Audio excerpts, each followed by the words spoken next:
मुकेश अंबानी की रिलायंस इंडस्ट्रीज किशोर बियानी की company future group का रिटेल कारोबार खरीदने के करीब पहुंच चुकी है। इस सौदे को लेकर दोनों कंपनियों के बीच बातचीत एडवांस स्टेज में पहुंच चुकी है।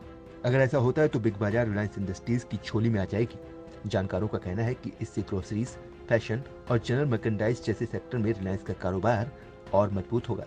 इस डील के तहत बियानी की कम से कम 3 कंपनियों future retail, future lifestyle fashions और फ्यूचर सप्लाई चेन सॉल्यूशंस का मर्जर होगा। इसके बाद इस जॉइंट वेंचर का मुकेश अंबानी की कंपनी अधिग्रहण करेगी। दोनों कंपनियों के बीच सौदा एडवांस स्टेज में पहुंच चुका है और आरआईएल 15 जुलाई को होने वाली एजीएम से पहले इसे पूरा करना चाहती है। सूत्रों का कहना है कि अभी दोनों पक्षों की तरफ से इस सौदे की बारीकियों पर काम चल रहा है और आखिरी सौदे पर हस्ताक्षर नहीं हुए हैं। इस डील के बारे में इसी साल चर्चा शुरू हुई थी, क्योंकि बियानी की एक होल्डिंग कंपनी ने लोन रिपेमेंट में डिफॉल्ट किया था। रिटेल किंग बियानी उसके बाद से ही विकल्पों की तलाश कर रहे हैं।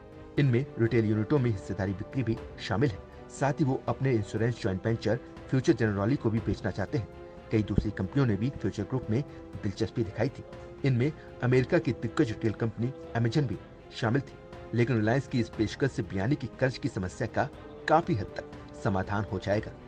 ये एक कॉम्प्लेक्स ट्रांजैक्शन हो सकता है। सबसे पहले फ्यूचर ग्रुप अपनी कंपनियों के एक कंपनी में मर्जर की योजना की घोषणा करेगा। आरआईएल फिर इस कंपनी को खरीदेगी। ये सौदा शेयरों में हो सकता है।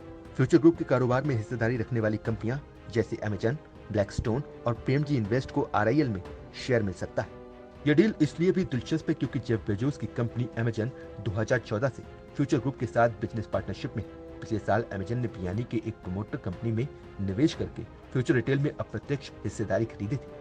ये कहना सही होगा कि कंपनी अब रिलायंस की झोली में जा रही है, लेकिन फ्यूचर कंज्यूमर और फ्यूचर मार्केट नेटवर्क्स के तहत आने वाले कुछ ब्रांड्स और विनिर्माण कारोबार बियानी के पास ही रहेंगे। इस बारे में फ्यूचर ग्रुप और आरआईएल के प्रवक्ताओं ने उन्हें भेजे गए ईमेल का अभी जवाब नहीं दिया।